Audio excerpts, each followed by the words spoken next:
Guys, para kay Coach Chot Reyes, hindi pa rin siya nawawala ng pag-asa kahit tatlong magkakasunod na talo na ang natikman ng ating national team.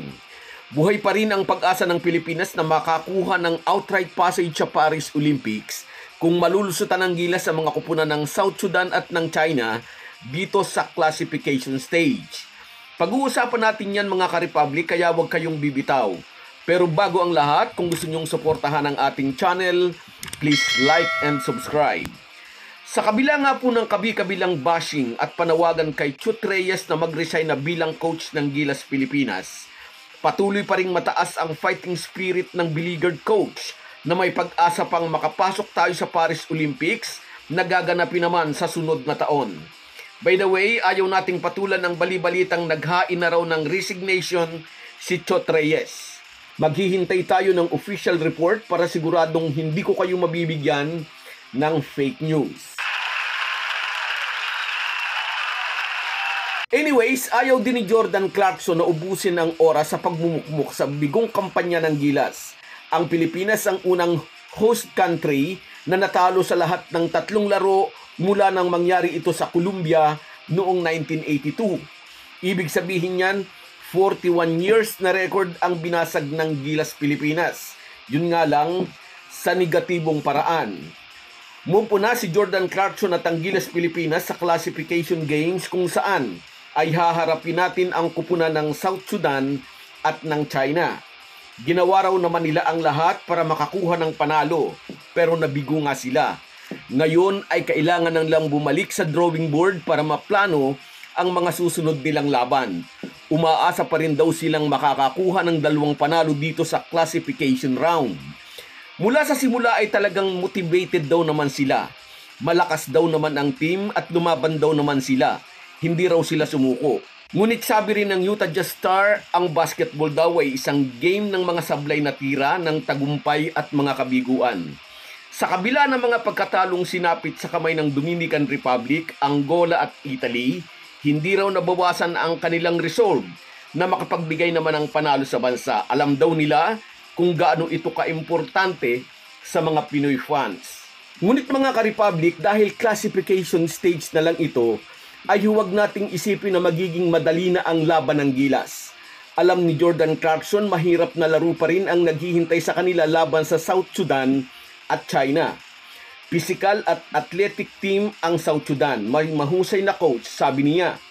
Ganon din ang kupunan ng China na katulad ng Pilipinas ay nakakuha rin ng 0 wins, 3 losses. Hanga rin din ng China na makuha ang kaisa-isang Asian slot sa Paris Olympics. Sa paghaharap ng Gilas sa China, makakatapat din ni Jordan Clarkson ng NBA player na Chinese naturalized player na si Kyle Anderson ng Minnesota Timberwolves. Isang powerhouse team ang China dito sa Asia. Kaya nga po hindi magiging madaling laro ang 2 classification games na haharapin ng Gilas Pilipinas. And although maraming Pinoy fans ang umaasang mananalo na ang ating national team, maraming fans na rin ang tila nawala na rin ng puso. Sa klase raw ng nilalaro ng Gilas, mga ISO plays, dribble drive at one-dimensional play na nakasentro lang kay Jordan Clarkson, posibleng nahaharap naman tayo sa masaklap na pagkatalo. Halos lahat ay nananawagan ng pagbabago sa ating national team. May mga sports writer na nagsasabing napapanahon na upang kumuha ang SVP ng isang foreign coach na walang magiging ibang trabaho kundi ang Gilas Pilipinas. Kung hindi kalabisan, hayaan niyong i-share ko sa inyo ang saloobin ni Snow Badwa sa isyung ito. Nabanggit din niya sana raw ay binigyan din ng pagkakataon si Justin Brownlee dahil noon pa ay si Brownlee ang hinihingi ng mga fans na maging naturalized player ng ating national team dahil may chemistry na raw ito sa team. Spin.ph at Sir Snow Badwa, pasintabi po, gusto ko lang i-share ang napakatotoong sinabi nyo. Kasi, palpak yung coach natin. Di ba lumabas? O Coach Chot, tanungin kita ngayon, anong mukha kaya harap mo sa publiko? Natin kakalabanan yung Italy, alam na ho sana natin. Di ba yung takbo natin? Hawak ho sana natin yung kapalaran natin.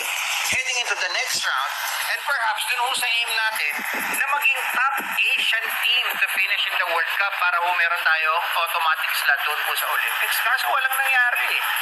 Nagulat ba ako na ganito yung sitwasyon natin? Hindi. Kasi lahat ho ng pinoint out natin sa spin.ph before, lumabas. Wala ho tayong point guard. O ilan ho ang turnovers natin. Ako, I stand to be corrected, di ba? Inaamin ko ngayon na si Kiefer ang isa sa pinakamahusay na naging backcourt natin ngayon pong FIBA World Cup. Humanga po ako.